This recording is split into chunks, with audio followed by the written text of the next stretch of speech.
Now can we get started? Okay. Right. Let's call this meeting to order. May we have the roll call? Yes, Commissioner Chan. Here. Commissioner Kent. Here. Commissioner Martin. Here. Commissioner Sardinas. Here. Chair Abbott. Here. Commissioner Trinkle will be absent tonight. Commissioner Chang Frank. Here, sorry. Perfect. Right.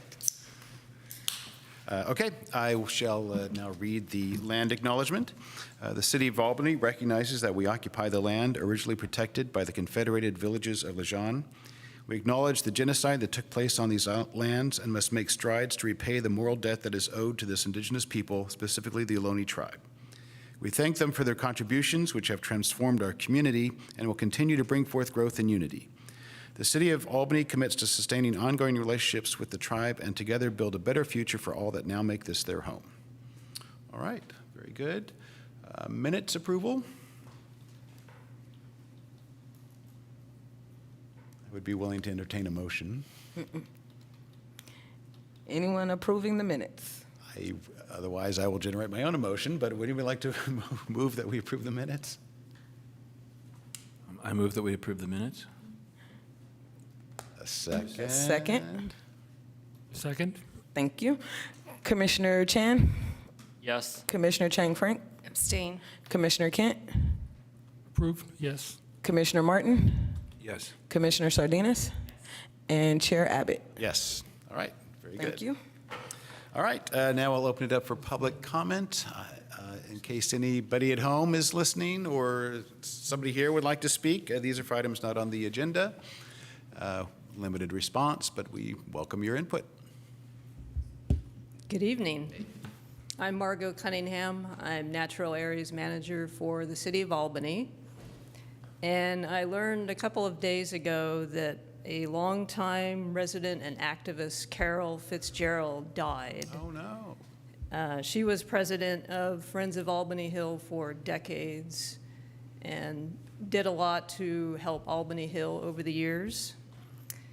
I'm probably actually the least likely person to speak about Carol here tonight, as we did not get along in the last several years.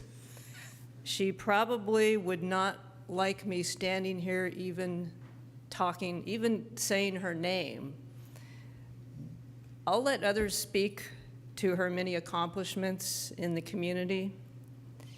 Tonight, I want to talk about her in relation to my world.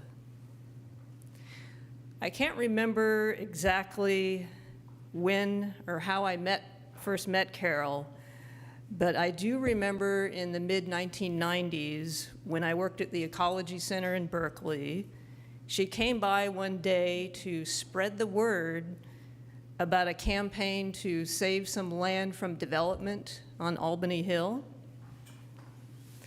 A little bit later, I attended a few Friends of Albany Hill work parties that Carol and her friend Barbara Erder, who is a UC botanist, they organize these work parties. And that's where I first learned how to roll ivy on the hill. I connected with Carol a couple more times after that when I worked at a native plant nursery. But after that, I didn't see her again until a little over 10 years ago when I started getting more involved on Albany Hill. We started out as collaborators, but soon she didn't want me to be a part of Friends of Albany Hill anymore. We went our separate ways, but both of us remained passionate about Albany Hill. We had many clashes over the last several years. It was disheartening, but in a way, our conflicts had a constructive effect on me. They made me want to sharpen my focus on what I believed were the best ways to steward Albany Hill, and they strengthened my trust in my knowledge and abilities to do so. I came to understand that someone who we may come to think of as our enemy isn't simply an opposer, but they are a tester of our motivation, a tester of our confidence, a tester of our determination. Whatever our differences were and the sore feelings between us, I can say that I am a better person for having known and worked with Carol Fitzgerald. Thank you for listening. Thank you very much for sharing that news. Carol has spoken in front of this commission many times, including, I believe, in January, when she wished to speak again, and I said no, and now I'm regretting that.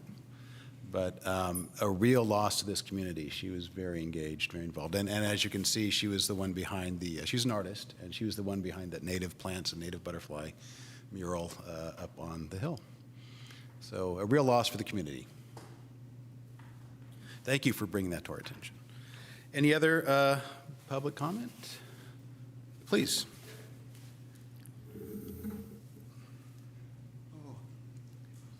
I'm Ralph Pericoli, and I'm one of the board members of Friends of Albany Hill. So I came here to pay tribute to Carol Fitzgerald, of course. And I don't know, do I have 3 minutes or more? Okay, a little bit. Thank you. Yeah, it's okay. I will make it short. Anyway, yeah, Carol, was involved with Albany Hill from the time she got here, maybe about 50 years ago, and saw this hill, fell in love with it, and saw a need to really protect it.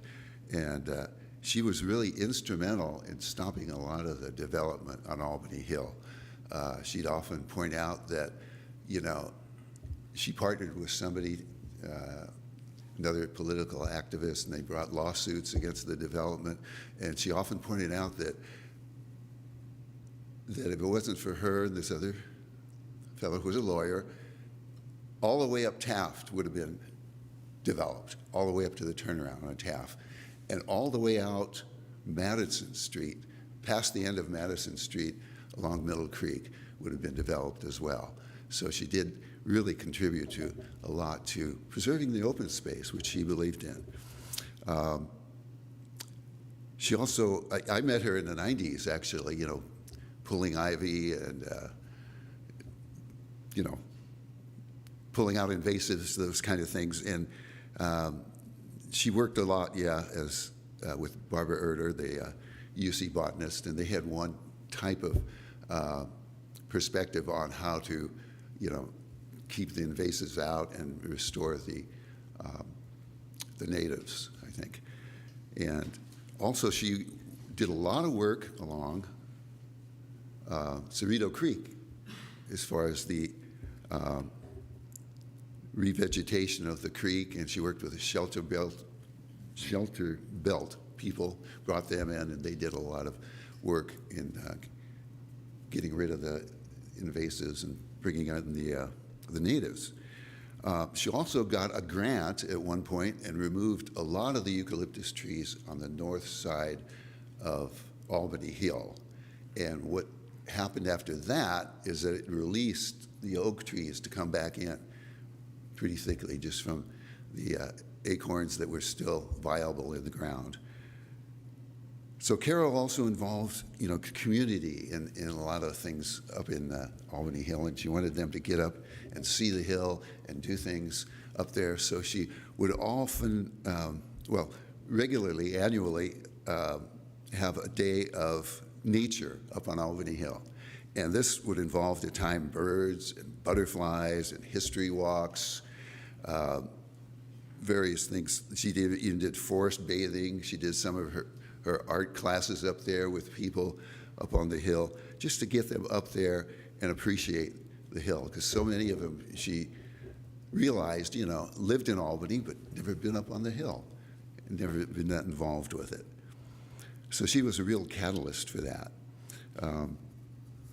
Also, Carol had a passion for the monarchs, of course, and was involved with the Xerces Society and doing annual counts up there and elsewhere in the Bay Area. She had been trained by them, and she also worked with Stuart Weiss, who you know, in preserving the wintering clustering trees for the monarchs up there. And she shared her artistic ability in involving the community in the mural. I think that was one of the great projects and legacies that she will leave here. And then, you know, that was depicting the native butterflies and their host plants. And she was such a good teacher that she could take somebody like me who had never done art and get me to do a fairly good rendering of a plant or a butterfly.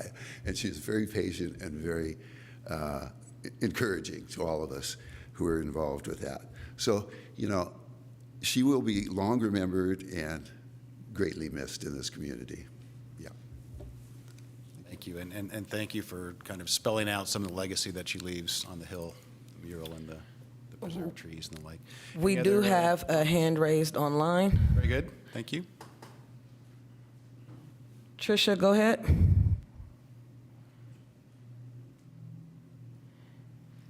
Hello, Tricia? You have to unmute yourself. Okay, we should be able to hear you now.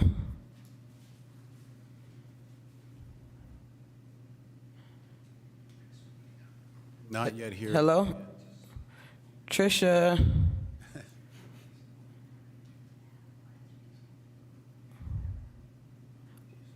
Okay. Well, we can, Tricia's someone who reached out to me about the passing of Carol Oh, okay. Fitzgerald, and I helped get the word out. And so if we can try to circle back, and Yeah. Tricia, if you can try to reconnect, that would be great. Okay, right now I'm going to go ahead and disable it, and we can try to circle back. okay, all right, all right. Yeah, so just kind of keep your eye, if the hand goes up again, we'll find a way for that to happen. We'll reopen public comment. Any other public comment at this point? Sad news indeed. All right, presentations, the advisory handbook overview and training. Thank you, Margot. Thank you, Margot. Can I, Yeah. we can't get Wi-Fi access. Has something changed? Are you trying to log on to COA Public? That must be new. Yeah, I don't have Wi-Fi Yes, access. it should be COA Public, and the password is still the same. That's because we switched over our website, and all of that information has changed. And was it Albany shares, Albany. lowercase?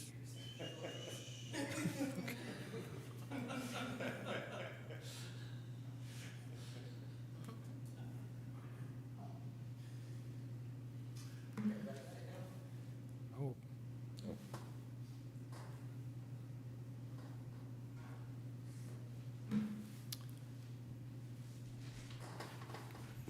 Are we set? All right. All right. Good evening. I'm Jeff Bond, Community Development Director, and I'm with my colleague, Ann. Sue, you want to introduce yourself? I'm Ann. I'm the city clerk. I think most of you knows me because I swore you guys in. And so, let me share notes here. We're going to jointly present to you a training session on some of the laws and procedures that apply to commissions and committees. In the past, we've done this as one big evening, invite all the commissions and committees to the event, and then answer questions from the audience and so forth. This year, we're doing it a little differently. We're reaching out individually to commissions and committees. Pretty much very much the same presentation. You know, different committees and commissions have different questions and maybe a little bit different emphasis depending on how the subject matter and how people operate. But nonetheless, we're going to kind of go back and forth and bring you up to date. Please feel free to ask us any questions as we're going along. And Some new information. and there is some new information here. Hopefully, none of this will be a big surprise, but it doesn't hurt to refresh everyone's memory. So I don't know, maybe most of you know that we have about eight advisory body for the city council, two of which are set by the city charter, which is the Planning and Zoning Commission and the Board of Police and Fire Pension Fund Commissioners.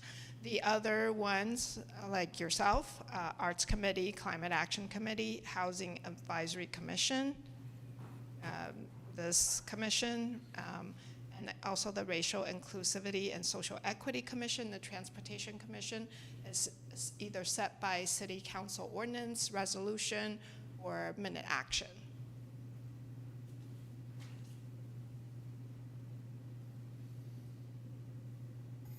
So the role of advisory bodies is a little bit different than the role of staff. As you are an advisory body to the city council, your work goes directly to the city council. And I think generally speaking, the city council appreciates your recommendation, but they also appreciate hearing kind of pros and cons of some of the issues that you're wrestling with as you're making those recommendations. One of the things that's evolved over the years is the idea of preparing work plans. And I think on another slide we talk a little bit about that. This year we're really focusing in more on the city's strategic plan and the goals that are articulated in that strategic plan as our focus. And what's different between the commission and staff is that we report through the city manager. And so one of the things that sometimes comes up is commissions want to direct us as staff to do something. And in reality, it's the city manager that gets to direct us to do something. Not that we wouldn't love to be able to take direction from you, but it's hard to have two bosses. So our boss is the city manager. You can communicate to the city council, and the city council can then go to the city manager and say, this is what we want the Public Works Department or the Community Development Department or the city clerk to work on. So it's just a little refresher on the flow of the organizational decision-making on that. As I mentioned, the strategic plan is really our focus. We're not doing work plans per se anymore. We do, am I jumping ahead? There we go. Where am I? Oh, yeah, thank you. We've done these enough times, I don't know why it's not just rolling off my tongue. Yeah, it'll get better, I promise. We're now doing annual status reports where we're really taking a look back on what is, and staff is preparing this for the city council, like this is what the commission did last year. And as far as looking forward, the focus will be on the strategic plan, as I mentioned. There will be from time to time issues that come up either from you that you think the city council should direct us to work on, or maybe the city council will assign things to this commission, and that's fine. But just wanted to reinforce the importance of the strategic plan and elevate that plan a little bit more than we have in the past. Next. For those who don't know, the strategic plan is on the city website under government. So in the congratulation email that you received from the deputy city clerk, it tells you that your term is for 2 years. So it runs until the end of December in 2026, every even number of years. And there'll be a 45-day interim period that you can serve until you are replaced or someone else is, or reappointed.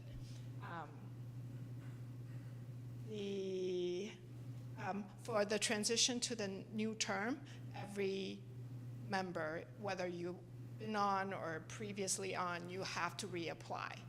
It's a new start, new process.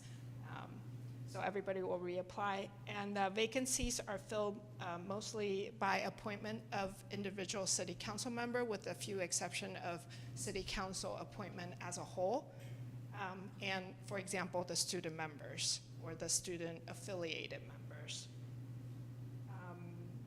And no new appointment can happen November of the second year. So that means if someone chooses to resign, say, end of October, and the council won't be able to reappoint something. And that is to help the commission not having to get someone up to speed within a week and have that person serve for a month and they're off. So, and also on this slide, it mentions about appointing need to resign before the end of the term. If there are members who want to resign before their term is up, they should communicate that with the staff liaison as well as the city clerk's office. We want to make sure that happens so that we can forward your resignation to the appointing city council member so they can either reappoint or, review the other applicants.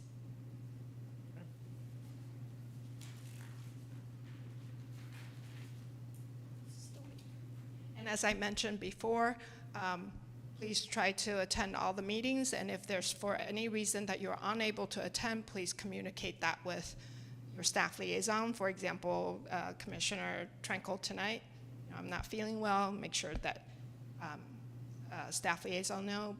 And you want to let the staff liaison know as soon as possible, because sometimes there are issues that we need a quorum, and without a quorum in this body, it's a quorum of 4 members. So if we don't have that 4 members, we can't have the meeting, and we'll have to cancel the meeting. So that's very important. And I'd just like to reinforce that for us is we're thinking ahead all the time, and so even if you're not sure if you're going to make a meeting, sometimes it might be a month or 2 ahead of time, it might be a vacation or something. Let us know that that's a possibility, because we're juggling our work, we're juggling consultant schedules and so forth, and it helps to have at least some inkling that there might be an absence. Particularly on the important things that are coming to you, it's great to have all 7 of you participating as much as possible, particularly on those big decisions. And Okay, I'm sorry. all of you as member of the advisory body contribute to the effectiveness of the meeting that is run every month when you meet. So it's important to understand that there's a meeting, usually a meeting start time, and I believe we've synchronized all the advisory body meeting to start at 7 o'clock, and there should be an established end time. So if you have to go past that end time, you would need to make a motion and have a majority of you agree to extend the time to respect everybody's time that's away from their family. And then also selection of chair is usually on the agenda beginning of each year to provide an opportunity for every member to step up to take over the chair role or maybe the vice chair role. And they should rotate unless, you guys have a very, very strong desire that the same chair runs 2 years in a row. And again, if I can add to that, I think serving as chair is both kind of an honor that your colleagues trust you to manage the meeting, but it's also a little bit of a burden that you're juggling both the issue and the discussion at the same time. So, rotating that gives everybody the opportunity to serve. Of course, if it's something you really don't want to do, you don't have to. And sometimes people are like, thanks, not for me. That's perfectly fine too. But for people who are interested in serving, give everybody a chance is our general recommendation. We have a lot of students that volunteer because it looks good on their college app. Absolutely. And there's also an August recess that we don't have any public meeting held during August. Give staff a time to recuperate, gives you time to take a vacation. Then also, you probably remember that when you apply to be an advisory body member, you submitted information on the application. Just a reminder that all those contact information that's on your application are subject to disclosure when someone requests for the information. So sometimes we have members that want to keep their city business separate from their personal email. So if you submitted the application with your personal email, it's totally fine. But if you like, it's easy enough to make a separate email address these days. You can send it to us and say, I like for my commission email to use this email instead. and email it to city clerk's office, and we'll have that changed. And that way, if somebody requests for a public records request, you know, it's easier to separate out city business versus your personal email. This is mine, right? Okay. So getting into some of the legal requirements, one thing that comes up is public records requests. I don't think so much with this commission, but sometimes with other commissions and certainly with the city council. And just to refresh your memory, just about anything that is written in any form on any sort of device, whether it's a phone, whatever, your computer, your personal computers, if it has to do with city business, it's a public record. And it can be subpoenaed. It's, you know, particularly text messages. And it's a surprise sometimes. I don't think it's come up a few times in Albany. It's a much bigger issue in bigger cities. The mayor of Los Angeles right now is having her text messages examined while she was during the fire, for example. And so again, just be sensitive to what you're putting in writing. It's remote, but it's a possibility that becomes a public record.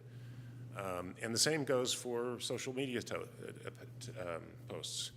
And whether it is words or emojis, those are all things that are public records and can be subpoenaed and made public if requested. Especially if there's, say, Facebook posts, or I don't know if Nextdoor allows emoji. I don't have a Nextdoor account. But doing a thumbs up or thumbs down, that could be expressing your opinion before it is heard in a public forum, and that can be a Brown Act violation. Speaking of the text, we did have a member of the public who requested a council member's text message between, you know, on a certain day of the meeting, between this time and this time, I want to see all the text messages that happened for a particular council member. That has happened. So just be aware what you're sending out and what you're receiving. Next one. So this isn't a very fun slide to talk about, but I think it's important is to talk a little bit about the safety of public service. It is unfortunately the reality of our time that we have to think about a little bit about this. So again, this commission I don't think is really in the forefront of these kinds of issues, but in terms of safety, first of all, if there's some sort of, anytime you start to feel uncomfortable, your staff liaison here will be the best person probably to call the police department. They're in this building, so they can be here really quick. But nonetheless, we need to reach out to them. The best thing to do is to call 911. And even if it's just like, this is kind of feels a little weird. Obviously, if somebody's very disruptive and scary, that's an obvious thing. But even if it's just like, it feels just kind of weird, that's okay. The police department want to know that, and they're very professional about how they handle these situations, and it does come up from time to time. Other thing that might happen is a medical emergency. Again, we're really lucky. We have a fire station over here across the parking lot, but nonetheless, we have an AED in the hallway, and you can probably get the pads of an AED on somebody faster than the fire department can get here. So if you're trained to do that and the occasion rises, please do. And again, calling 911 and tell them what the nature of the emergency is. If it's a medical emergency, they'll send the fire department rather than the police department, who can provide better care. The other thing is getting out of this building. There may be an occasion where it's time to go. And obviously, the most obvious way to get out is the lobby. The alternative, if you prefer not to go out to the lobby because someone is there that makes you uncomfortable or it's full of smoke or something, the other way out is to go through the door behind you. That goes into our conference room, and then there's a sliding door that goes into the landscape area that then goes down some steps to Marin Avenue. So that's the second way out if that feels like the thing you need to be doing. And then there are some kind of bank teller buttons underneath the two staff positions here and at the chair position. Those are live, so don't play with them. you'll get a police response. The preference is not to use those, if at all possible. If you can use your phone safely, use the phone. That's really if it's not safe to use your phone. The reason for that is because if you pull the panic button, the police does not know the situation that's in the room. Whereas if you use a phone, you can tell them what the situation is, because otherwise they'd be running down the hall and not knowing what they're running into. Right. So the other thing that can happen, again, I don't think it happens here, but it certainly happens in other communities, is really horrific public statements of just, you know, racist and sexist and all sorts of things. The reality is there's, the First Amendment grants people in this country the opportunity to say anything and everything to you. You got to give them their 3 minutes. Up to 3 minutes. It's tempting to say, no, stop, I'm going to pull the plug. That's violating our Constitution. So one of the things that we would recommend is when that does happen, or if that were to happen, is for all, definitely pause, take a breather, maybe take a recess for 5 or 10 minutes, get the adrenaline down, and so you can get back on focusing in on the business that you're here to conduct. Don't engage with the person. That almost always makes it just worse. Just, that's all you need to say. And they will hopefully leave. That's obviously a time for us to call 911. And if it's really horrible, most everything you're doing can wait. And you might just want to say, look, let's adjourn the meeting. This is not going to be easy to concentrate for the rest of the night. That's fine. We can reschedule a special meeting in a few days, whatever. But just be prepared for that. And unfortunately, or fortunately, we have a Constitution that provides the opportunity for people to say the horrible things. Okay, so public meetings, thank you. I mentioned we're always kind of thinking a month or two ahead and starting to line up our work and our consultants' work a month or two ahead. We're starting to prepare public notices for some of the things that you're working on 2-3 weeks ahead of time. If we're engaging with members of the community, we'll tell them to save the date, that kind of stuff. So just being to know that we're working that far ahead, and to if you have things you want to put on the agenda, make sure they come up in the meeting, generally speaking. And if you're not going to be able to make it, or you might have a conflict of interest, please let us know. We try to pay attention to those kinds of things, but sometimes they slip through the cracks. I think we talked about those other things, yeah. Another thing to, and people are really good about this, but just to review it for a second, is when you do go to, say, a city council meeting or another commission or committee, if you're there representing the commission's official position, you generally should get the commission's blessing to be there. Usually, let's say you make a recommendation to the city council, hopefully in that discussion, somebody will, the chair or someone will be designated to speak for the commission at the city council meeting. Now, if you happen to have a different position than your colleagues, that's fine, and you can also go to that same meeting and share your different perspective. But it's important to say, I have a different perspective. I'm speaking for myself and not for my commission. And again, everybody in Albany is really good about that, so we're not particularly worried about it. Another thing that comes up from time to time are media inquiries. There's not a ton of media attention paid to Albany, but occasionally. We do have a public information officer, Brennan Brown, and we all try to filter media inquiries through him. He's really good at kind of getting what the questions are from the journalist and getting the right person talking to the journalist. And again, if you're representing the city's official position on something, generally staff would respond, but if there's a role for one of you to respond in an official way, it should go through Brennan, just so it's structured and organized. If you wish to talk to the journalist in your personal capacity, that again is fine, but it's important not to say that you're representing the city's official position. And particularly if there's I think this is one of the areas this comes up. I've read about it coming up the most is in a disaster situation. Somebody will say, oh, you know, our official notice might be, this is the area where there's a problem, and someone on a commission or committee might talk to a journalist and say something different, and the journalist may think, well, that person is a city commissioner, so that must be official. And so we're not trying to keep people from talking to the media, but we're just trying to distinguish between what's an official news release and what's just an individual. Finally, social media. This is another one that you've heard a million times, but just really be careful about what you put on social media because, again, they will see a post from one of you and think, well, that's a city commissioner, so that must be an official city position, and that can confuse people sometimes. And particularly on Nextdoor.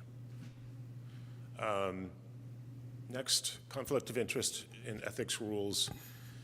This is an enormously complicated piece of law, and this is an inadequate summary of it, but I'll give it a shot to try to boil it down to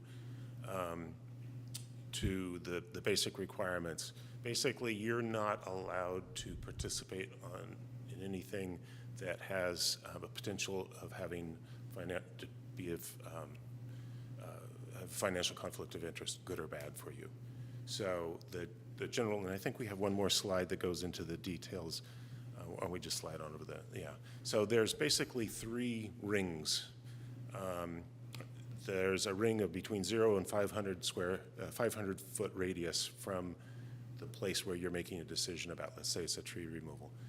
If you have a financial interest, say your home, or if you have a business there, and you're within 500 feet, the law assumes that you have a conflict of interest unless there's clear and convincing factual evidence to the contrary.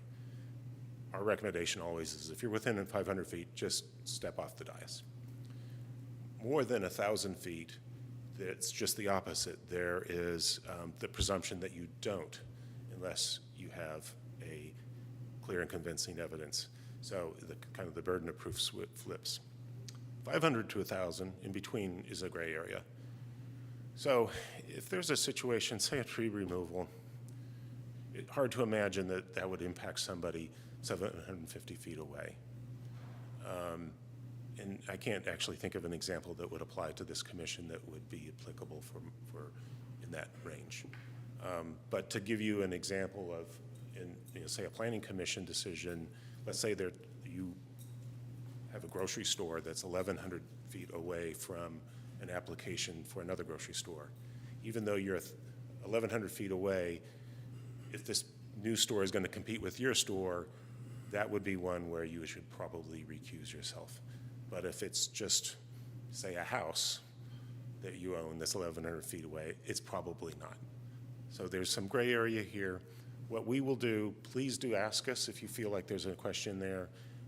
We will first refer it to our city attorney, who's really good about checking this out and giving a quick response. And in some cases, we'll ask that the inquiry go to the State Fair Political Practices Commission, and they will give a response. Both, they have kind of the unofficial advice, and then they have the more official advice. This is an area where there's frequently fines. And I will give you an Albany example of this that is in your realm. A number of years ago, there was a city council member here in Albany who lived across the street from Memorial Park. And he voted on a master plan for parks in Albany. And he also voted to approve a capital improvement plan for the whole city, everything that included parks. And he was found to have had a conflict of interest and charged a fine of $5,000. And that was more than 20 years ago. So I'm not sure what the dollar amount, and that's not a fine the city pays. That comes out of your pocket. So be careful about that. Feel free to ask us questions. We can send you the law. But even better, we'll get you in touch with our city attorney. I should probably mention one more thing here on the bottom of the slide. Assembly Bill 1234. So if there's an occasion where the city is reimbursing you for some expense of your doing some travel someplace or attending a conference, if you're getting any sort of reimbursement from the city, you're required to go through this training. It's called Assembly Bill 1234. There's a few different online links. FPPC provides a free training Right. online. And I think the League of Cities has one still too. So if that were to arise, we would need to have you take that training before we can reimburse you for any expense.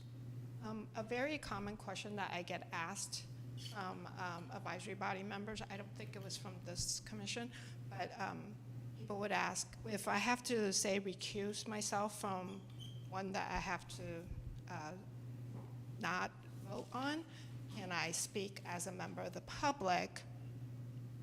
The advice from the city attorney is no. Just remember that. So this next set of slides is prepared by our city attorney. She is an attorney with the law firm of Best and Krieger, BBK as we refer to it.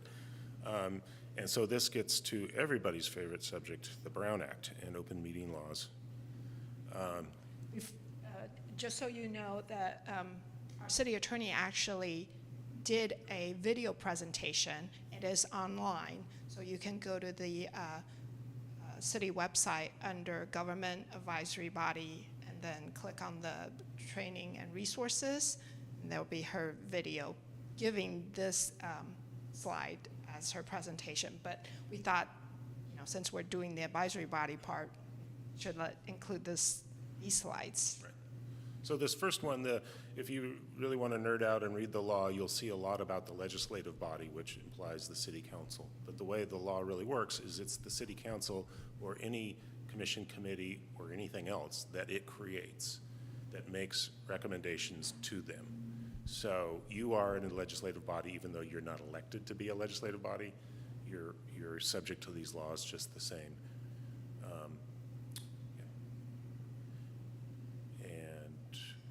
So many of you probably was on the previous term, and you guys had created subcommittees. The subcommittee is the same thing as what we call the ad hoc committee. These ad hoc committees are temporary in nature, meaning their topic should be, accomplished or achieved within a year. They're not for ongoing topic. Subject matter, and it's composed solely of less than a quorum of the members that are here. So you can have an ad hoc committee that's composed of one person, two persons, three people. And there's the other type that's called a standing committee. Oh, and the ad hoc committee is not subject to the Brown Act, so that means you can pick a time that you want to meet, say 2, 3 of you want to meet at one of you's house, and I don't know, super early in the morning, super late at night, you can do that without any problem. The other type is a standing committee. Right now we don't have any standing committees from advisory bodies. We do have city council standing committees. These standing committees are subject to the Brown Act. So that means anytime when the standing committee wants to meet, they would have to post agenda and notices just like this commission does. So 72 hours in advance. The only difference is this is composed of also less than a quorum of the body. And the meetings need to be someplace where people can come and attend. So usually it would be here. For example, the city council standing committees, it's just 2 of them, but it's in this room. So there are other types of things, activities that are meetings, and essentially any time 4 or more of you get together and you start talking about parks, open space, commission responsibilities, you're having a meeting. And that's whether you're together physically or you're online, emailing back and forth, that's a meeting. So that's where sometimes people get tripped up, certainly on social media. The other thing that can happen is the serial meeting. We have a little graphic that explains the serial meeting idea. It's if one of you talks to another person who talks to another one or to another one, once that 4th conversation happens about a subject matter that's in your jurisdiction, you have now essentially had a quorum discussing an item, and that's a Brown Act violation. The other is this example shown on the screen, this hub and spoke idea. This can actually be someone that's not on the commission who goes around and talks to 4 of you and has an interaction with you about Albany Hill or something. Here's what I think, and might communicate one of your positions to somebody else. And again, this hub and spoke thing can happen even if you're trying not to have a meeting. So somebody can innocently violate the Brown Act despite everybody's best intentions. Members of the public don't necessarily have heard or know about the Brown Act or know about Brown Act violations. So then it's up to you if a member of the public come up and say, you know, Member Abbott, I just talked to Member Martin, and he says this is what he thinks, then you should stop them right there and say, you know, I can talk to you, but please don't share other members' opinion with me. So there's some things that this doesn't apply to, so you can certainly individually talk to any member of the public about your position. It's that collective communication. You can attend conferences, subject matter conferences that might be covering Parks Commission areas, but as long as it's available to others in the public who might want to be there, you're fine. And then you can attend city council meetings, you can attend other commission meetings, because those are Brown Act meetings. They're already taken care of, and you can have those discussions, even if it's within, as long as what they're talking about is on the agenda, you can talk about it too. But not a quorum of you in the corner going like, hey, the next meeting is about this topic, and let's talk about it first. Yeah. That doesn't work. The 4 of you can get up one at a time and say your position publicly, but you can't be in the back corner doing it. And a few other places where this doesn't apply, other government agencies, ribbon cuttings, groundbreakings, that kind of thing.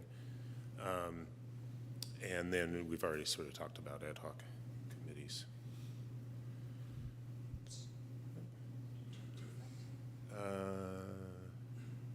This is just sticking to the agenda. If you have, in general, you can only really talk about what's on the agenda. There are some very rare exceptions if there's some sort of immediate action that came to our collective attention after the agenda was posted that we couldn't have known about, and that action needs to be taken right away. And I can't think of a good example for the Parks Commission, but theoretically, hey, we have to decide this right now or else we're going to lose a great grant opportunity. We only, they just released it and we have 2 days to respond or something silly like that.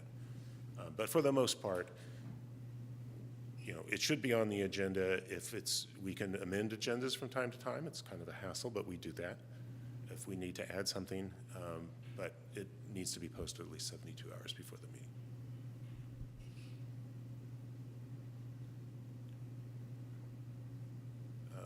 Again, this is, I think we're really good about this in Albany about if, questions come up from members of the public and making general comments, the public comment, it's okay to have a brief response.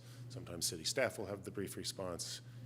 Certainly if it's factual, like, hey, you have the wrong date of the ribbon cutting, or a staff person might say, please contact me and I can give you more details. That kind of really brief response is okay. But it shouldn't morph into a back and forth of, well, that's an interesting idea. Can you tell us more about that? And then maybe another commissioner says, I have a different perspective on it. You're talking about something that's not on the agenda at that point. And it's sometimes very easy to kind of veer away from what is noted on the agenda. Just remember, if it's not on the agenda, please do not talk about it. You can mention to staff at the end to say, hey, can we, there was some idea that was brought up that was interesting. Can we please add it to the next agenda if there's room? The other type is when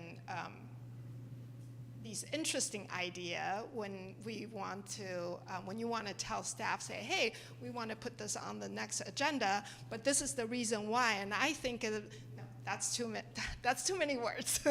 So just simply say, I'd like to have this topic on the next agenda, and just leave it at that. Right. Social media, right? Yeah. I guess we talked about this several times just Yeah. to see how important it is. This is where people can really get tripped up. Again, you can certainly post on social media, just be careful about what you're saying, and realize that you can, first of all, you're being recognized as a government official, which you are, and that it would be easy to get into a discussion with somebody, and if there's more than one of you in that space, then you could be violating the Brown Act. Talked about open and accessible to the public Right. for meetings. And no emojis, it's the same as words. Okay, so I get the question about the ways to participate in a meeting a lot. I think almost every advisory body somebody have this question to me. So there's the traditional teleconferencing rule for the Brown Act, which means before COVID, if for whatever reason you have to be away from, you're not physically in Albany and you have to participate from a remote location, you would definitely have to communicate that with the staff liaison and let them know where you're participating from, and that where the location that you're participating from would have to be noted on the agenda. That means the agenda goes out at least 72 hours. Actually, for you guys, it's the Friday before the meeting. It has to be noted on the agenda where the remote location is. If this is a remote location of, say, your relative's house, you have to allow public access. I know it's not very likely that someone might attend the meeting from the remote location, but you do have to allow people to attend if they want to.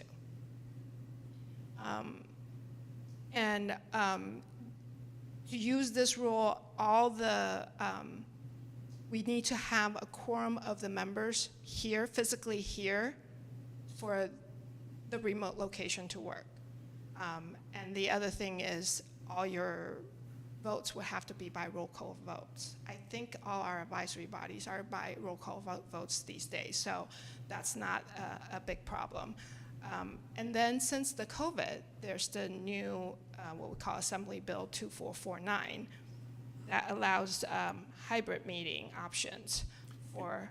Before you get into that, let me just say about the traditional teleconference rules, it's really a hassle. It doesn't work very well.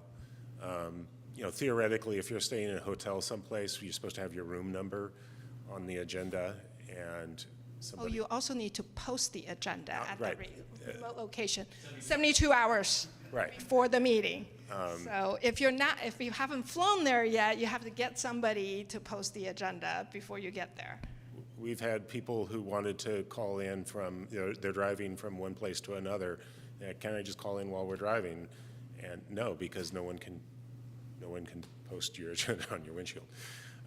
We also had another example, it's probably from this commission, that they wanted to participate from a coffee shop in another state, but the coffee shop closes before the meeting ends. And when we asked, say, how are you planning to participate from a coffee shop? It's like, oh, I have my laptop, I have my earbuds. No, if you're using your earbuds, you're not allowing the public to participate in the meeting with you. It's not a remote location. It's not a remote meeting location. So that didn't work.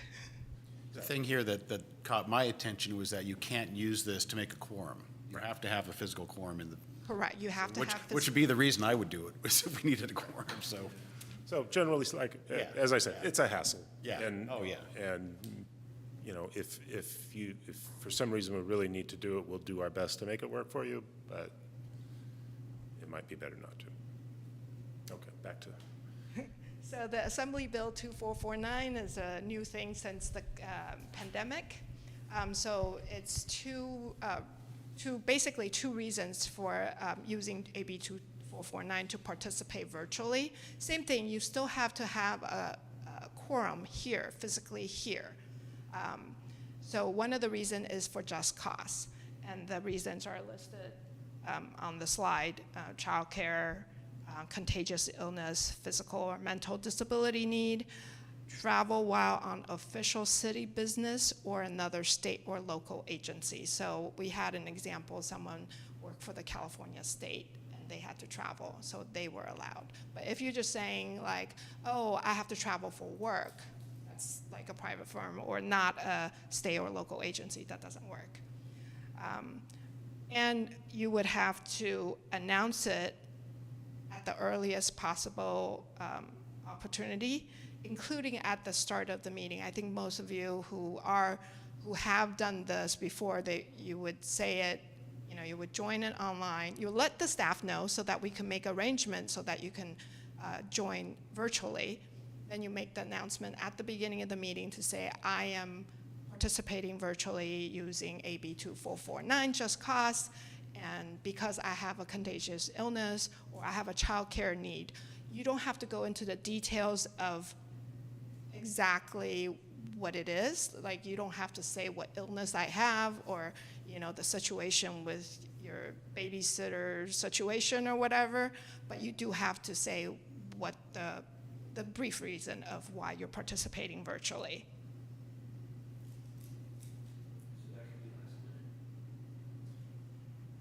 It can be last minute, but it's to let the staff know as soon as possible, because sometimes we may not be able, if you're really running to like 6:55 and you say, I want to participate virtually, that's a little hard for us to, make sure that you're invited as a panelist and all that. It's So not 72 hours or something like that. no, it's not 72 hours.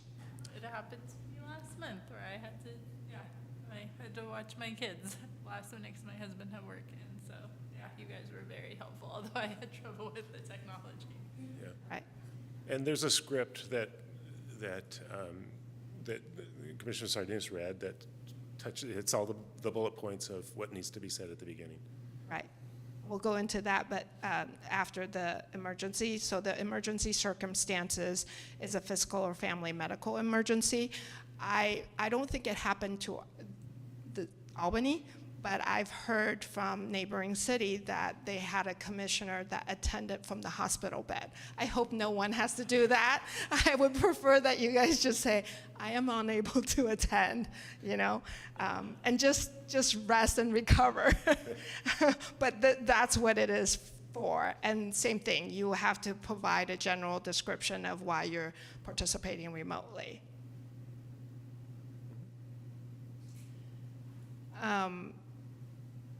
For the emergency circumstances, you would mention that, and you guys would have, the commission would have to vote, say, oh, yes, this member can participate remotely based on their requests, based on the emergency circumstances. And there's a limit of how many times you can use this. It's usually for the number of meetings that we have, it's just 2 per calendar year. And there are requirements, as Commissioner Sardinus knows from last time. The camera must be on the member at all time. You can't go like, oh, well, I have to multitask, so I'm going to turn my camera off. That does not work. The camera has to be on at all times. If an individual that is 18 years or older that's in the room with you at the remote location, you would have to announce the person and the relationship that you have with the person. Well, earlier we said about the votes has to be by roll call votes, which you guys do. If there's a disruption on the city side for the online participation, then the meeting has to pause or possibly end right there. Because if it doesn't work, then that means we can't allow people to participate remotely, and then you can't take any further action until the technology is fixed. Even if we have a quorum in person? even if you have a quorum in person. And like I said earlier, only less than a quorum can participate remotely, meaning you have to have a quorum physically here. So that's it. That was a long presentation, but a lot of information. Thank you for your patience with us. Do you have any questions? Oh, I'm sorry. Go ahead. It's a couple questions. If you, I mean, it sounds like trying to call in remotely is almost impossible in some cases. Could you then call in as just for 3 minutes as a public, not but being on the board, but almost like not participating on the board, but calling in to give comment after a statement? I believe we had a different answer before, but most recently when I checked with the city attorney, don't participate that way. All right. What we have done in that, in some cases, is if you send an email to staff Chair. or to the chair to say, here's what I think about this agenda item, that can be read into the record. So your opinions can get into the record that way, but your physical or your virtual participation is not advised. All right, that's good to know. And back to the beginning, when you mentioned there was a council, not councilman, but a commissioner that was weighed in on a master plan for the park. I mean, we're doing that with the street tree master plan, or the street tree maintenance plan, whatever it's called. So that's where there's some nuance in the law where you might be, for the street tree management plan, there's an exception that kind of it's called the public generally exception, I think is the phrase they use, where we can demonstrate that, well, everybody in the city has a street tree in front of their house or close to their house. And so that would be the document, in a sense, the defense of somebody. For instance, I was advocating more trees in a certain part of town. If you were Which is pretty advocating close to just where- for in front of your house, then that No, would, not. but if it just all over the city or, Within 1,000 feet, though, yeah, I don't think that's a problem, but we could, that's a good question. We'll double check that. Definitely check with the city attorney and possibly may need a written formal advice from the FPPC, Yeah. their Political Practices Commission. Right. I don't want to talk myself out of participating, but Yeah. say anything. Hypothetically. And then the other thing was, I think you said about it, didn't quite catch it. If you're at a conference or some kind of gathering, and there's several people from the commission there, we can all talk together, right? And can we discuss things? Not about, on the dais, but maybe something in the conference that's related to something. Yeah, you could discuss, certainly the Warriors game and the outside the city business, outside of Parks Commission business, for sure. You just need to be careful about not talking about the street tree management plan. That's exactly, what if it's a street tree conference?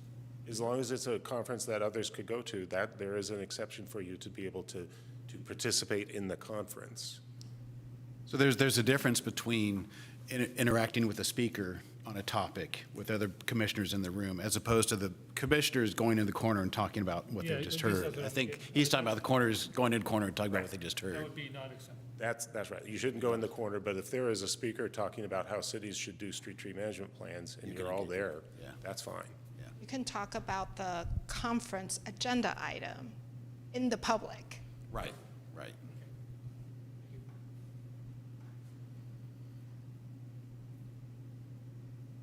Any other questions? Yeah, go ahead. I had a question about there be a decision if there's not enough for a quorum because multiple people need to recuse themselves? Because I know around 3 people here are probably within Memorial Park. So If anyone else missed, then. that does come up, and if a quorum of you have a conflict, we literally draw straws. And so I've done that once or twice here, where we will, write down a number, 1, 2, 3, and you pick it.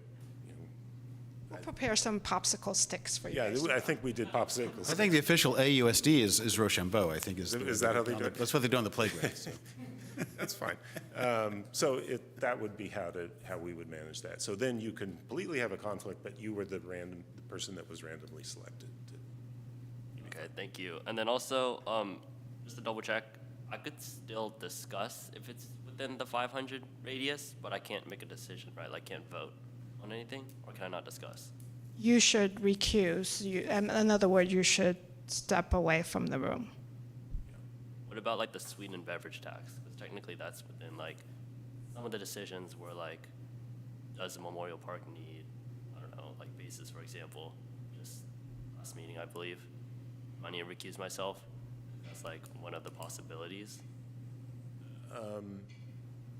We'll probably have to check on that and That's interesting. get back to you, because sugar sweetened beverage tax itself is not cause for recusal, but because you're saying that you're recommending something that may be within 500 feet of your home, right? It wasn't really recommend, it was more discuss, like, because it was like on the board, we're discussing which ones we would prioritize. Actually, if I remember correctly, you're a student, so you technically don't own the home. Yeah, I don't, but Right. So when you don't own the house and you don't have a lease on the house, then you're technically don't have a financial interest at the location. Is that the same for renters? So it's good question. It's an interesting distinction. If you have a lease, you have a conflict of interest. If you're month to month, you don't have a conflict of interest. So those are both renting situations, but, okay. So typically, you might sign a one-year lease at the beginning, and then you go month to month for however long. That first year, you have a conflict, and afterwards, you don't. Okay. It's We're weird constantly learning It's too. wild. Brown Act is so complicated that. It is. But, Thank you. my understanding is that if there is a trust and you're a beneficiary of the trust, then you do have to recuse yourself. That's true. So if you, yeah. So if his parents have a trust, If the trust, the beneficiary is him, then yes. so you have to speak to your parents' financial advisor and whatever else. Well, but say we don't have this little situation where it's a student, say it's just one of us. We own a home that's across the street from Memorial Park. Does that mean we can't support a motion to make a water filling station at Memorial Park part of our recommendation? That's where we need to double check. Yeah, because that's I mean, that's what fascinating. happened to this council member. Fascinating. Yeah, no, it's very interesting. And it seems like in conflict, because the whole reason you have bodies like this is because we're familiar with the city and we know it, what things need. And so if we can't then speak about it, it's just a conflict. But that's, yeah, I understand. Yeah. We're not going to have all the answers, but we're No, happy to help. Send it to city clerk Well, at albanyca.org, and we'll presentation was- try to find you an answer. Your presentation was so smooth and flawless, we just thought you'd have all the answers. All right. Any other questions? Oh, I'm sorry, I looked the wrong way. If we speak in front of the city council on something that is not related to this commission, do we need to identify ourselves as a member of this commission? No. It's up to you. We have people that do, that says, I'm a, planning and zoning commissioner, but I'm speaking on my behalf. So if it's a stop sign or something in your neighborhood, you don't have to. You might want to, but you don't have to. Okay, but even if it's like not, totally not related? Yeah. Okay, I can, but, okay. And then I just wanted to mention, you guys say call 911, but on cell phones, that goes to a regional dispatch office. Like I put Albany Dispatch in my phone and just call that, which is my recommendation to everyone so that they know exactly where you are. You can call the police non-emergency number, but if it is a real emergency, you do need to call 911, because sometimes when you call the non-emergency number, it's called non-emergency for a purpose, so they might put you on hold. And I believe they now have the technology where if they can identify your location, it should be going straight to our dispatch. I believe that's the. Oh, okay. You're right, and certainly in the past, it went to the CHP and then they would transfer it, but I think the technology has evolved in the last few years. Not an expert on it by any means, but. To know. just had a couple questions. One was, I guess questions. One was for the tree neighborhoods, for the master plan for the trees, what Commissioner Kent said. I just want to follow up with that, for example, the city's own census showed that there's fewer trees in certain neighborhoods, and there's an equity component in the street tree master plan. And I think one of the neighborhoods, as I recall, that has fewer trees is mine. So if I advocate for more trees, if I advocate for the equity component of that street tree master plan, am I violating the law? Well, it wouldn't be our decision. So that'd be something that if you could get back to us. Yeah, I think that would be a good thing for us to inquire about. I think that would probably be a good way to frame it, but you could still, if you were to really carefully craft it so it only applies to your immediate neighborhood, that probably violates the intent of the law, which is that you're thinking beyond your own personal interests. Okay. And then, let's see, I think you've answered pretty much all the other ones. And then we can open up to. Yeah, I was going to have you, any other questions? I'm done, yeah. Any public comment on this? Okay. You're all set? Okay, yeah, public comment? Do have a comment. Yeah, okay, very good. Jeremiah, go ahead. Good evening. My name is Jeremiah. I'm not a commissioner anymore. I guess I need to change my name on my Zoom ID. But, you know, I have one question, and it's about subcommittees. I noticed during the presentation, I think it was about 50 seconds spent covering subcommittees. I don't even think it was a full minute. But, you know, subcommittees are actually really important and deserve more than just a minute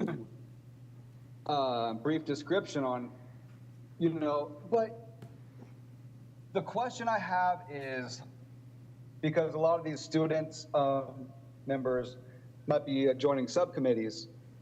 So let's say you have a subcommittee of a student and, you know, and another commissioner, or a combination of maybe three. And you have a subcommittee meeting, you know, whether it just be through email or whatever, you have a subcommittee meeting, okay? 2 or 3 of you meet about your subcommittee topic. And let's say one of you actually doesn't show up to the meeting, to the actual in-person meeting like we are here tonight. My question is, can the member that actually showed up to the meeting, can that subcommittee member still give the report to the rest of the commissioners and the public about their meeting and what they discuss and you know, their goals that they're trying to achieve? Because from my instance, what happened was I would meet with the subcommittee member, another commissioner, and then that commissioner wouldn't show up to the meeting, and then I couldn't give my subcommittee report that month. So it just delayed it to the next month, and then the next month, because that person wouldn't show up to the meeting, so I couldn't even just give a simple report. So my question is, did things change to where can that subcommittee meeting report be given by any commissioner that just shows up, and not all the subcommittee members have to be in the meeting to give the report? Thank you.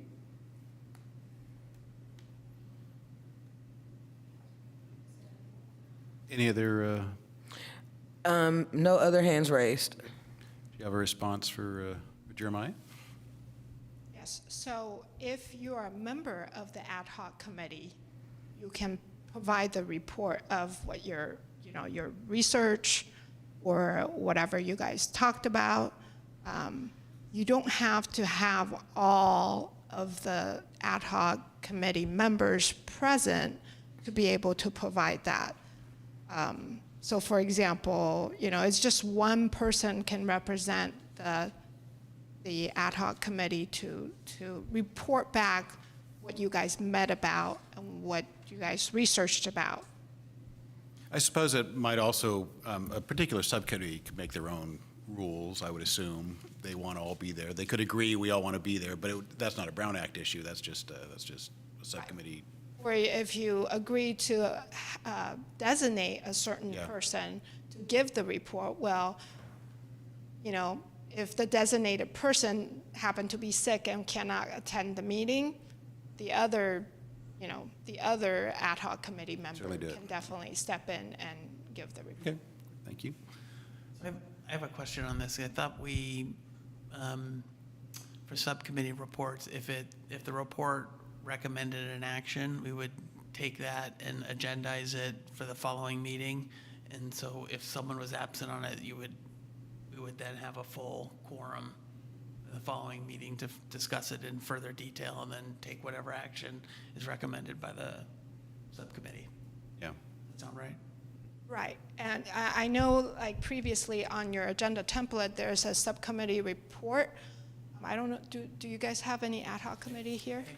Not at the moment. Said it all. Not at the moment. Okay, well, anyways, if you had the ad hoc committee and under ad hoc or subcommittee report, all you're doing is reporting. You're not taking an action or making a decision under subcommittee report. That was a problem that we had with many of the advisory body, that because they hear the report and they're like, okay, we want to take that action right now, and we want to, you know, I want to move, I want to second, I want to take a vote.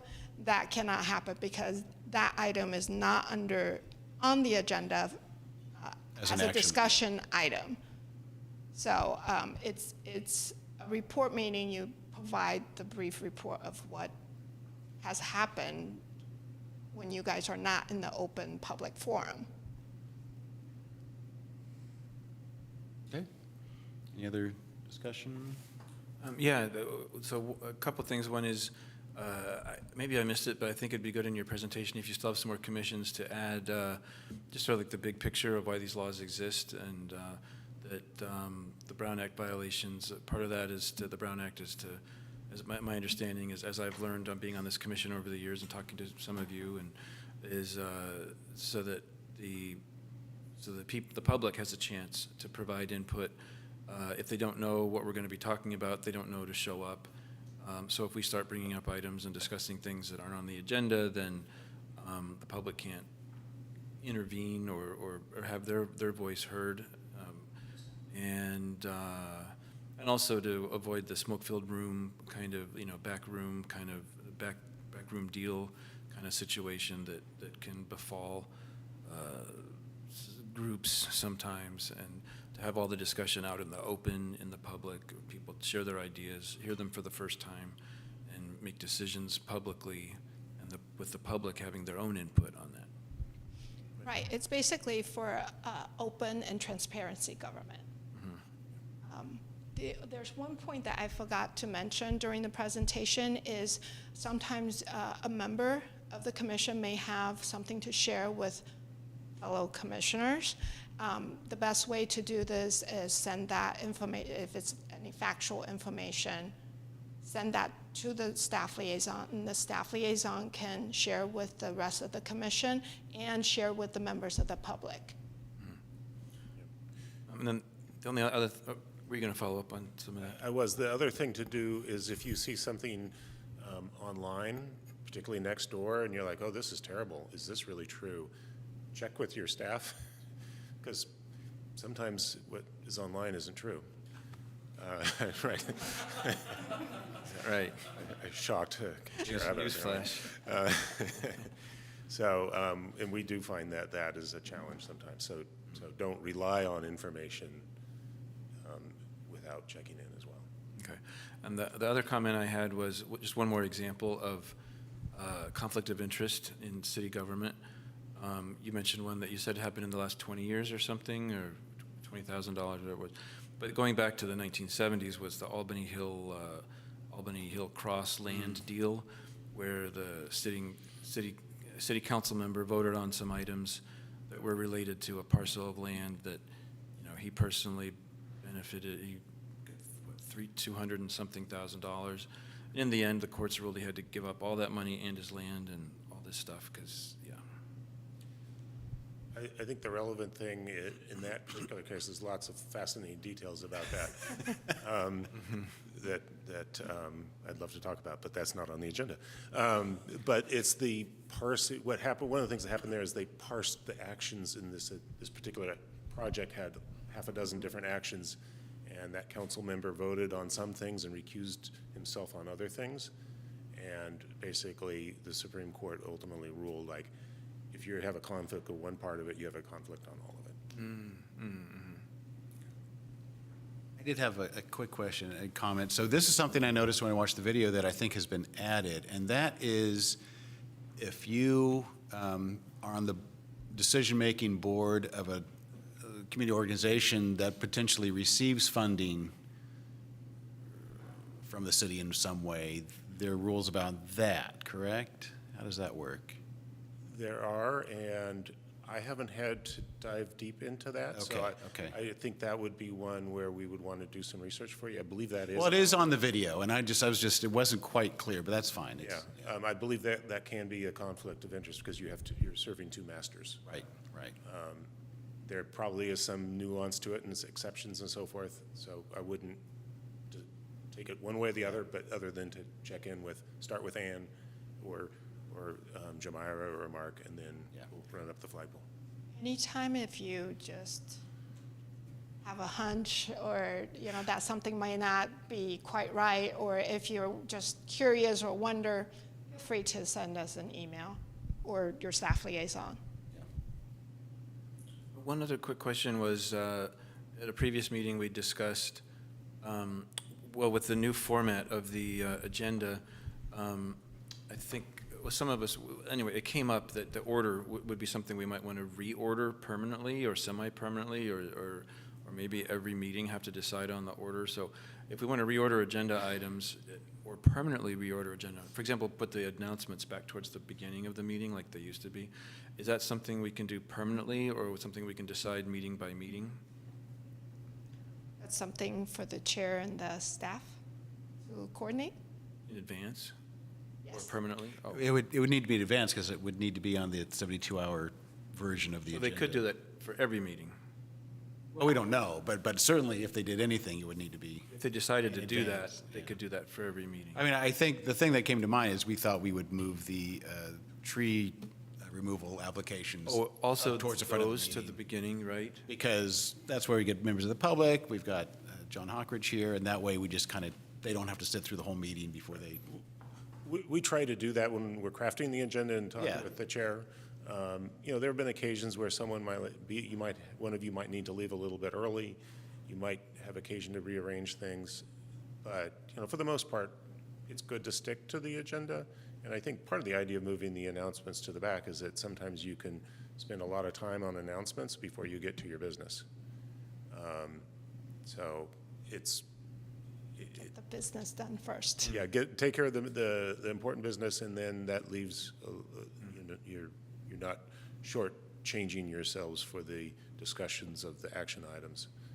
It happens with trainings too, it turns out. So, Yeah. any other comments or discussions? Well, I think our announcements are usually pretty quick, and also it's kind of like the city manager report. The city council moved that to the beginning, and so in any event, this isn't agendized. This discussion isn't agendized. Maybe we shouldn't, but I wanted to see what the official process is, or About altering an agenda, about Yeah. the structure of the agenda, if there is an official. Governing body. Maybe this isn't the time for that discussion. There is, by making a motion in starting the meeting, you could adjust the sequence if there's a good reason to. Okay. You could. One caveat to that is maybe a member of the public sees the agenda this way and they think that you're not going to get to a certain item until whatever time, and then you adjust it, moved it up for that meeting, and then they come and they're like, oh, you're already done talking about it. So it's another one of those open and transparent. right. So that's why it'd be good to have the chair and and staff do it in advance before the agenda is posted. Correct. Okay. All right. Any other comments, input, questions now? Thank you for your thoughtful questions. All right, thank you. Thanks so much, guys. Yes, thanks. We appreciate all the questions, even though we can't answer all of them. Understood. Did we get the person back who wished to speak on Carol Fitzgerald? Tricia is still online. She just raised her hand, so. Let's reopen public comment for this real quick. Yeah. Okay, Tricia, go ahead. You're still muted.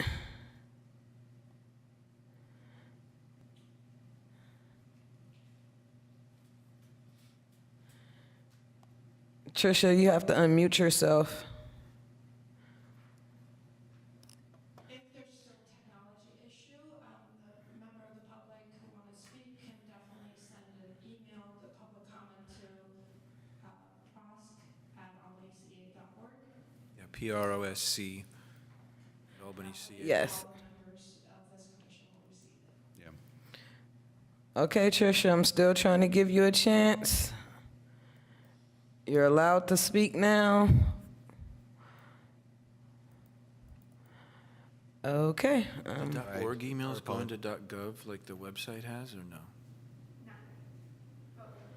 So yes, Tricia, we would ask that we would like to hear your comments, so please share it via email to prosc@albanyca.org. Org. Okay.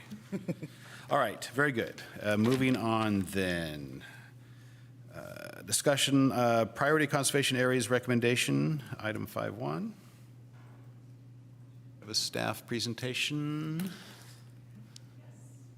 evening, I'm Leslie Mendez. I'm the planning and building manager. It's great to be here today.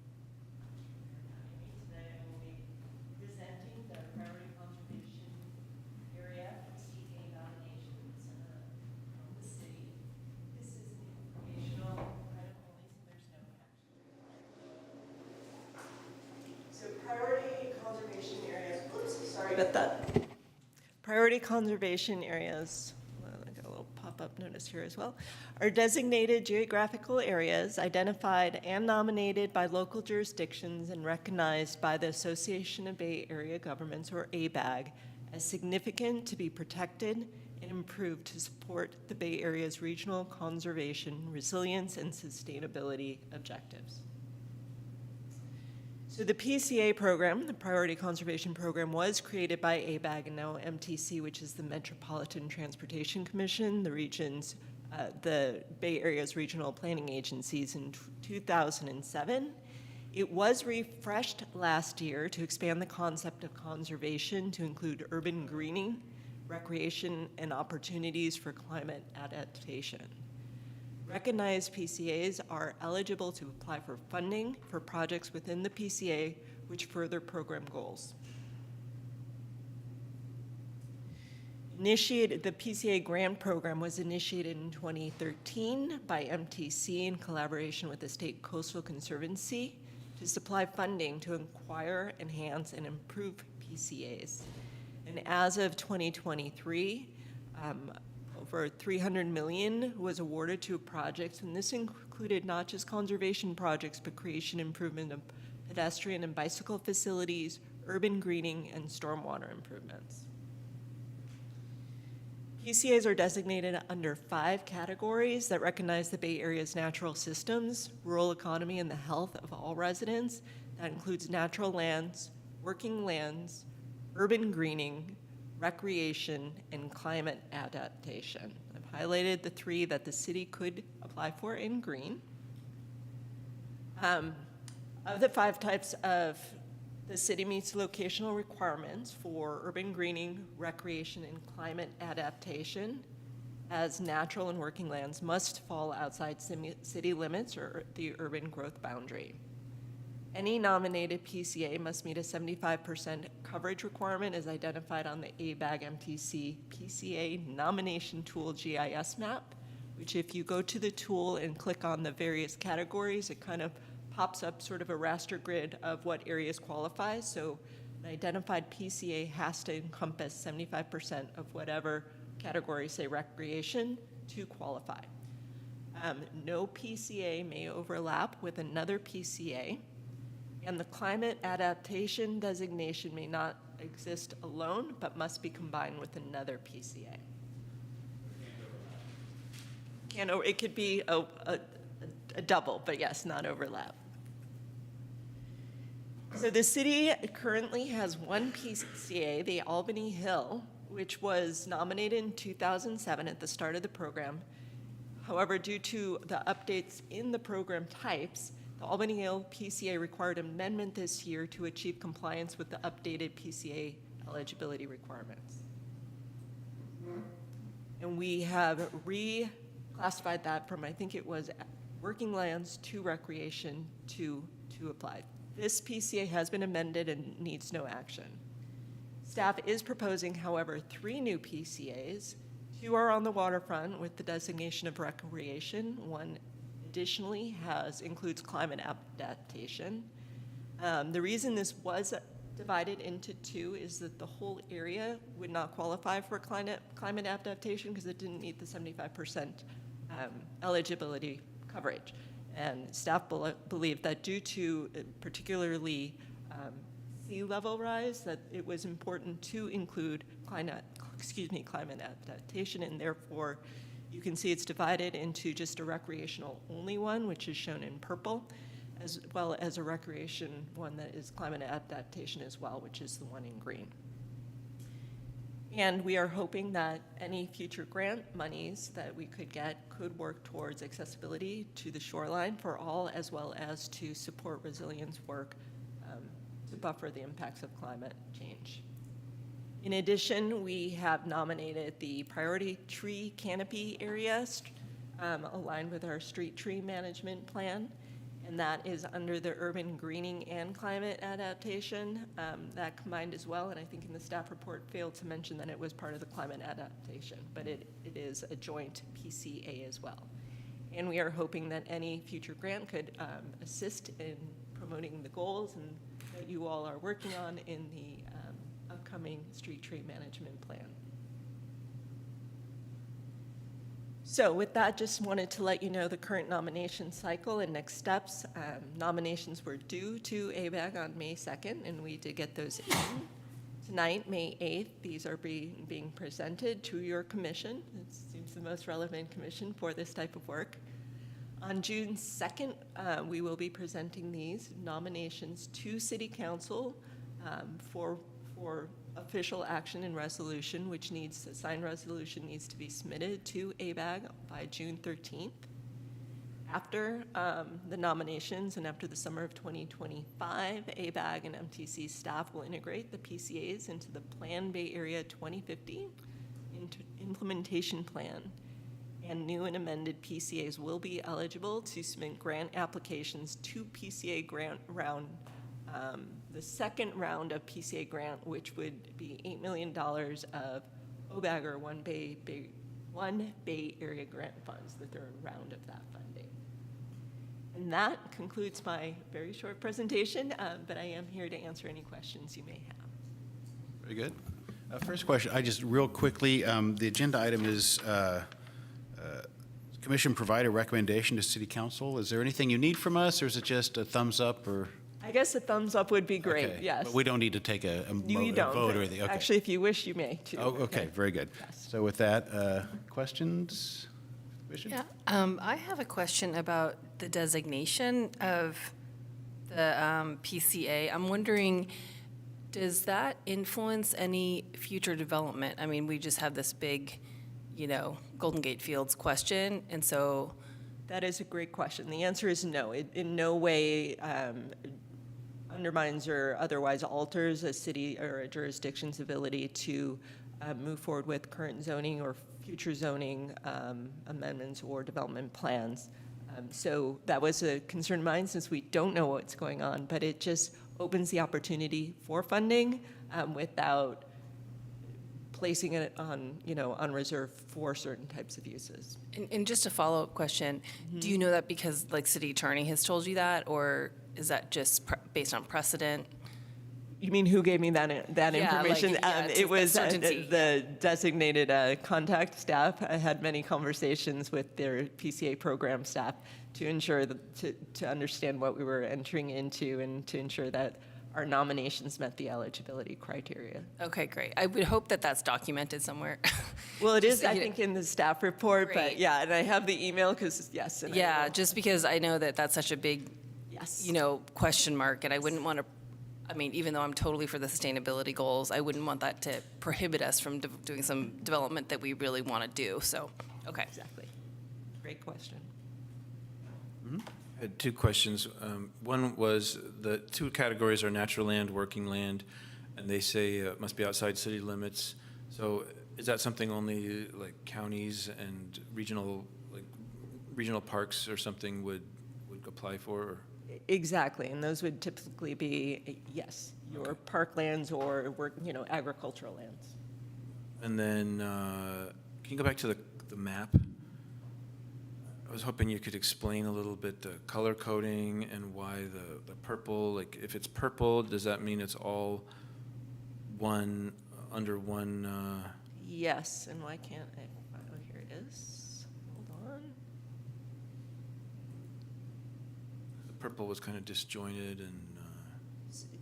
Yes, okay, you are correct. So I see here that the colors don't show up quite differently. This blue one is the existing, it had to be amended a little bit, but the existing Albany Hill PCA. This purple one is the priority tree canopy area. So this is our urban greening climate adaptation newly nominated PCA. That's the one I was mentioning earlier. Yes. The census showed that it had fewer street trees. Exactly, which somewhat matched up with the GIS map. When you go to the GIS map, it is very much a raster grid, so you're little. Anyway. But anyway, yes. So then the two over here. But also on that one, so that could help that project get funding for street trees from this regional. Correct. Potentially, yes, if we were lucky. Right. And then looks like there's, yeah, go ahead. So yes, these are actually two, though it looks like three. That was to not have them overlap. So this purple is one, which is the Albany Bay Trail waterfront, recreation only, because it did not qualify for the climate adaptation. And then the one in green, which also is kind of like two, since we couldn't overlap, is the recreation with the climate adaptation, because on the NOAA maps, those are the ones that are most susceptible to sea level rise. Those areas. So those purples on the bulb are different from the purple. Correct, and I see now that on this map, it looks, the colors kind of ended up very Okay. much the same. And then is the purple that's kind of around Golden Gate Fields, the words there? I'm calling it, yeah, right there. It doesn't look like it's a property boundary. Is that more like a topo map kind of thing, like it's above a certain elevation, or do you know how that was? The purple is correct. It's a higher elevation, so which when I first did the whole area as I would like it, recreation, climate change, it didn't meet the 75% for climate adaptation. So the areas that were the higher elevation, which I still thought would be great candidates for recreational opportunities, and I didn't want to just exclude them, hence the two kind of not overlapping, but Nested. nested, thank you, PCAs here. Okay.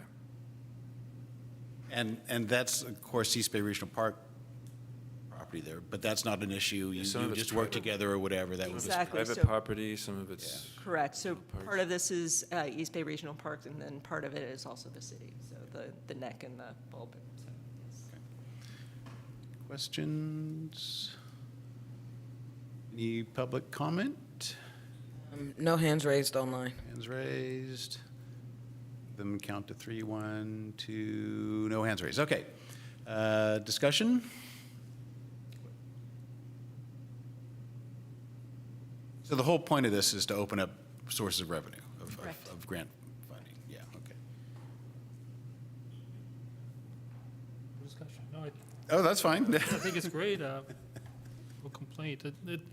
I will say one thing. It seems like mean, the categories are now so broad, every city's going to add a lot of area, right? So the competition's, the funding increase a lot, or is it just going to many more?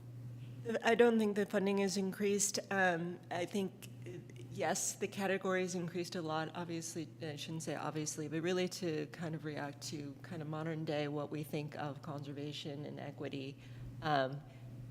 From my experience, just in having several meetings with the staff of the PCA program, many jurisdictions aren't nominating.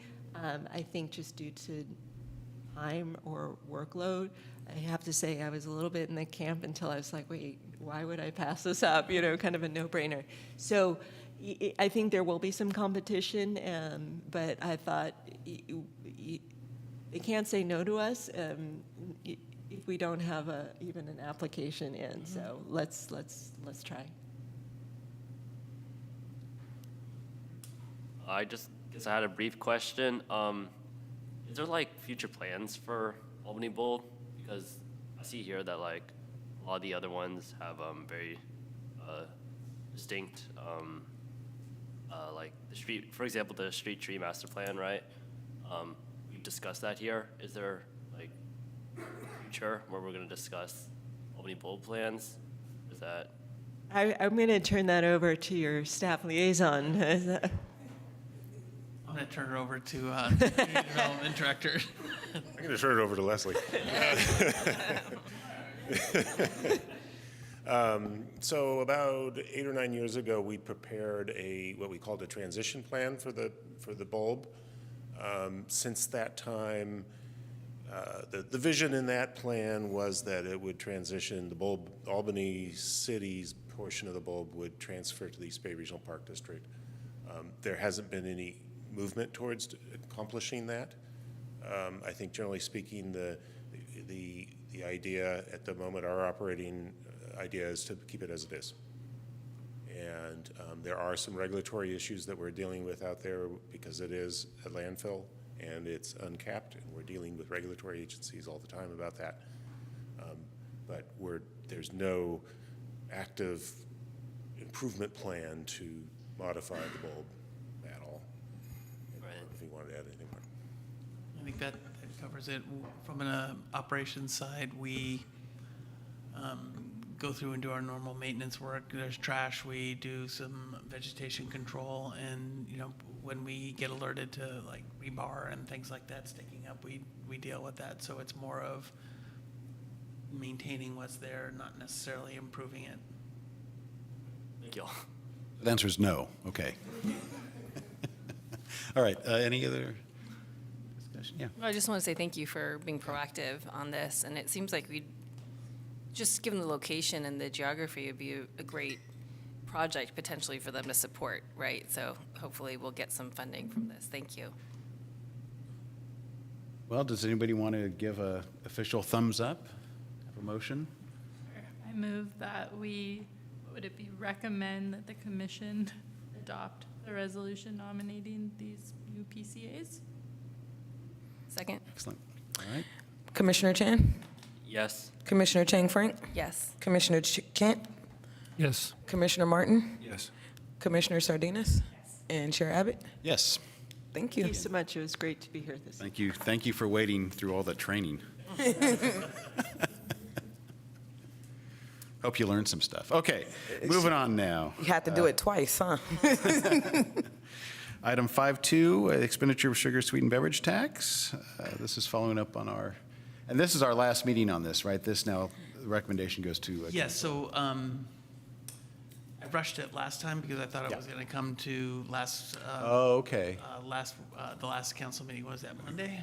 Yeah. And Time it got flies. pushed another. So I decided to bring it back and just say, hey, this is what we discussed. Are we still good with it? Okay. So I can. Another swing at the ball. Got it.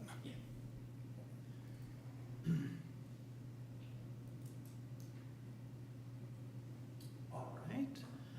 So as you recall, our last meeting, we had a discussion about sugar sweetened beverage expenditure plans and things that the commission would potentially want to recommend to council to fund. And we talked a range of things from the sand volleyball, a couple water bottles filling stations, and then some new things in terms of providing storage for pickleball and other kind of support for recreational equipment at the ball fields and whatever. Based on that discussion, we came away with the water bottles filling stations as the primary category, or the primary priority, followed by the partial funding of the sand volleyball court. So that's what I've reflected here in the memo, where this will be incorporated into the study session that's going to happen at the next council meeting. And from what I understand, we don't need to come and make we're not required to come and make a presentation. You're absolutely open. If you want to come and voice your opinion, but it's not a requirement that the commissions make a presentation. So what we have here is we call it Priority 1A. This is the water bottle filling station at Ocean View Park. This is the one we talked about last year as well, where it's replacing an aggregate. I think I have some pictures here. Might be better just to get to the pictures. So this is on the northeast side of the pickleball courts. This is an old aggregate water fountain that kind of works, but mostly doesn't. What we would do is replace that with a water bottle filling station, relocate it so it's closer to the pathway, and so it's more accessible. And I think it's an ideal location for not only the pickleball and tennis courts, but also the baseball field across the way. So that's one of them. The other location is, here's an example of the water bottle filling station. We would also have probably a dog dish on the bottom of it. Dogs aren't allowed on that field, though, right? I don't know. Dogs are they're there. Just checking. I'm not waiting checking. into that one. This next location, this is the linear park at along the Greenway, and this is an interesting. We're not replacing. We're going to supplement the existing drinking fountain. This sort of decorative. Let me see if I can get to it. This decorative drinking fountain was. It's kind of cool. It dates back to the late 1960s with construction of BART. It was a collaboration between like an urban. There's a plaque there if you're interested. It's a urban beautification project collaboration between BART and HUD. So I think it was one of the first ones. So it's kind of interesting, kind of cool, not super functional. So what we would do is. Somewhere along this side, probably here or somewhere, put in a water bottle filling station that meets more of the standards. The water line feeding the drinking fountain is right here, so it's not super hard to get connections to it for potable water. And I think that'll, again, this ideal location. It's super active space. There's kids playing out there during times of the day, and when we get the exercise equipment just to the north of this redone, there'll be even more people, and so I think it's an ideal location. So it's something that's well suited for the sugar sweetened beverage funding. And then the last location or the last option, and this would be the type that we would put, and it's similar to what we installed at the dog park and other locations. And then the sand volleyball court. So this is one where we've discussed a number of times. We'd included the last year's recommendations. We're including it in this year's as a capital project in our CIP plan, and we're just asking for some money to help offset the costs. This is actually a pretty good picture to talk about this. If the last time we did this, we took a very, very kind of minimalistic approach to it. So how can we keep it under a certain dollar amount? This time we really thought about what's more of a complete project, and that's why it's reflected in the cost of about $125,000. We would be upgrading the pathways from UC through the area, through this area, because right now you can see the sort of social trail coming across this way. So we would want to deal with that, as well as make this more ADA accessible. It's asphalt, but then there's tree roots in this area that make it really, really difficult to maneuver. So we would fix some of those things and make it more of a complete project. So I think, although it would have been nice to get it funded last year, this will be a much better and more complete project. And we'll look at, potentially thinning some of these trees. We're looking at some of them, and some of them are like the tops have been ripped off of them, and they're really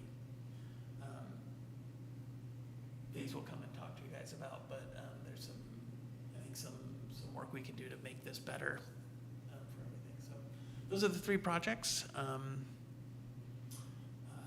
if there's no changes, we're going to take draft off of this and send it off to the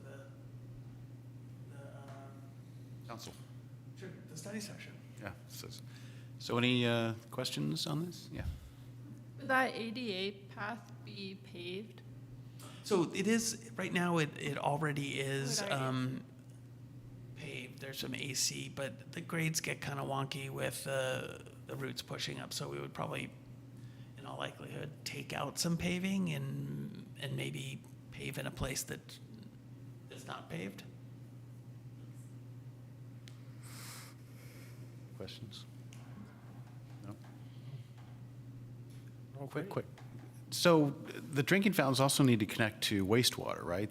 That's not an issue, or is it? So what we've done, and the example, so ideally, if there's a drain line and a sewer line, we would tap into that. Absent that, what we do is dig a dry well. Okay. So dig a, 3 foot by 3 foot by 3 foot, fill it full of drain rock, and Call it a day. call it a day. Okay, very good. And that's what we did at the dog park. Okay, all right, good. All right, any public comment on this item? No. No. All right, any discussion? Anything you'd like to change or add? It's good to I me. feel pretty good about this. I like how you fleshed it myself. out, and, yeah. Provided nice pictures, I think that's good. One comment, I just remember that last discussion they had about I think their reasoning was that there might be funding from other places. So it's good that you're showing that there is going to be funding put forward for the sand volleyball court. Sorry, I'm talking about. But the other thing is that they didn't feel like the project could be completed within the fiscal year. So I just wanted to remind you when you're making the presentation that might be a good thing to highlight, like that we can finish this within. So you could. I will add that. That's a good point. Yeah. A really good point. And our expectation is that we've been thinking about how to execute this project in a way that's much more straightforward than maybe we're thinking before. Great. With the prep you've put in, maybe use the phrase shovel ready. Yeah, I was thinking that too. I was thinking. I hate that term because it's the biggest lie in the entire world. Okay. Public Works. Sand ready, yeah. All right, we don't need any action on this. We're just, unless we wanted to change something, I don't think so, yeah. All right. Yeah, it looks We're gonna great. close it. Yeah, Thank looks you. good. Good job on this. Nice clarity. I think this is the year. This is We're gonna get one this year. All right. Seeing no subcommittee updates, it is time for announcements late in the meeting, like Brian prefers. Any other announcements?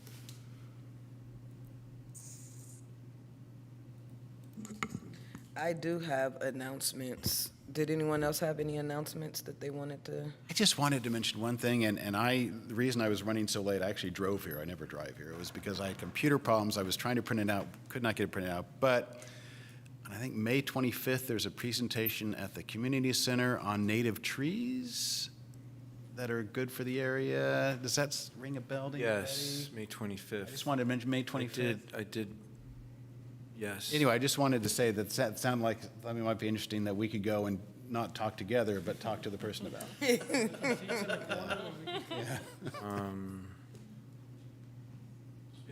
Someone showed a picture. Well, I think we have the gist of it. Just,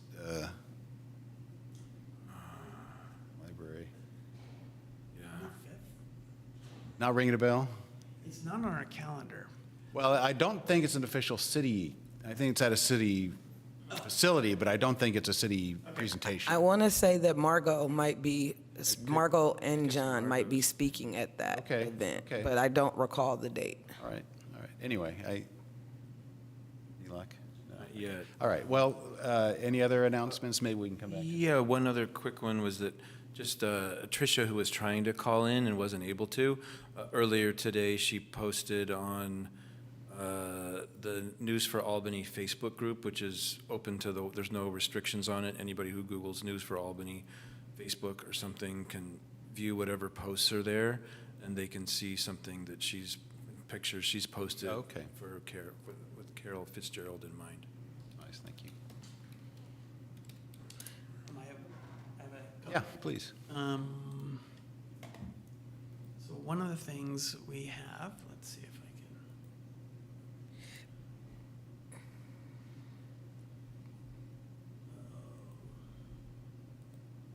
So on May 20th, this is what I thought you were getting to. I don't know if you've received postcards. We're having a citywide planning expo, and this is 3 plans that are in development right now. There's actually some intersection between all 3 of them that we're looking to get feedback from the community.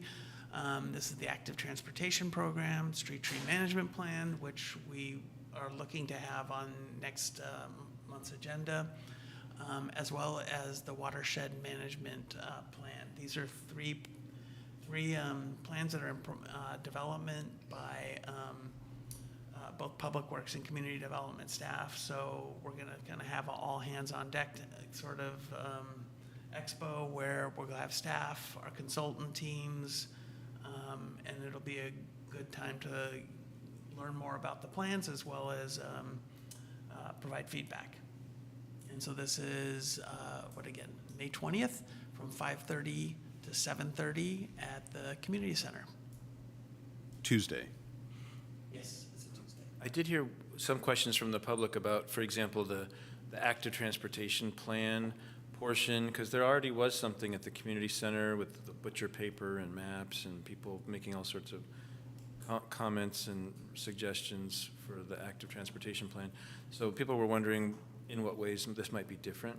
Do you know anything? So I'm not as involved with the active transportation plan, but I understand that was once this is another phase of that plan. So it's So more not, public input. Yeah, it's not going to be a rehashing of the former engagement. Okay. First announcement, May 17th, Saturday, compost giveaway. So if you need compost, make sure you go up to Memorial Park. It doesn't say what time. Well, let me click on this and maybe it'll tell me. 8 a.m. to 11 a.m. Saturday, May 17th, they will be out there giving away compost. You can get first come, first serve. You can get up to 4 1 cubic foot bags. So, and this is homegrown compost from Waste Management. Other announcements. Another reminder, Saturday, May 10th, at Memorial Park, bring the family a picnic and a blanket for a fun evening of film under the stars. Enjoy the classic jukebox musical Mamma Mia, featuring all your favorite ABBA hits. Sing, dance, and have a blast. Thursday, May 15th, from 1:30 to 4:30 is the parcel tax exemption and renter rebate application assistance at the Senior Center. The City of Albany offers exemptions for income-qualified homeowners and rebates for income-qualified renters on up to 6 parcel taxes.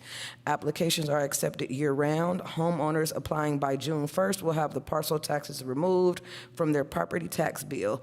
In-person application assistance for renters and homeowners of all ages. And lastly, Friday, May 16th, from 6 p.m. to 9:30 p.m., Parents' Night Out at the Memorial Park Friendship Club building. Parents' Night Out gives parents a chance to enjoy a night to themselves while Kids have fun-filled evening with friends. Children will enjoy games, activities, a movie, and delicious pizza and popcorn. They're encouraged to wear cozy PJs and bring a stuffed animal and blanket for extra comfort. Parents can drop off their kids with confidence, knowing they'll be in great hands with the Friendship Club staff. I have one more announcement. So was it Monday this week? We had our creek walk with UC and City of Berkeley. This is for Cordesis Creek. It was pretty well attended. We actually had Mayor Lopez and Vice Mayor McQuaid attended, which was nice, and as well as a number of stakeholders and staffs from our respective agencies. And I think, like always, there's a mix of some really good things going on at the creek and then some things that we need to address as well. For that, I went to the stakeholders meeting that happened a month or two before that, and as I recall, people at that meeting had said that that walk is a good opportunity for members of the public to provide input on what they'd like to see done and changed and differently. Would you characterize it that way as well, or was it more of a Yeah, I think it was kind of a walking and talking about different areas and what's going on and kind of ideas of what's working, what's not working, and what can be done in different things, and really kind of understanding what's going on. Mm-hmm. So it was kind of a free form discussion.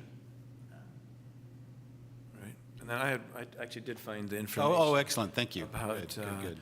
the May 25th event that somebody in the public, my daughter, had shared with me like last week or something. And it's, so it says native trees for the urban forest.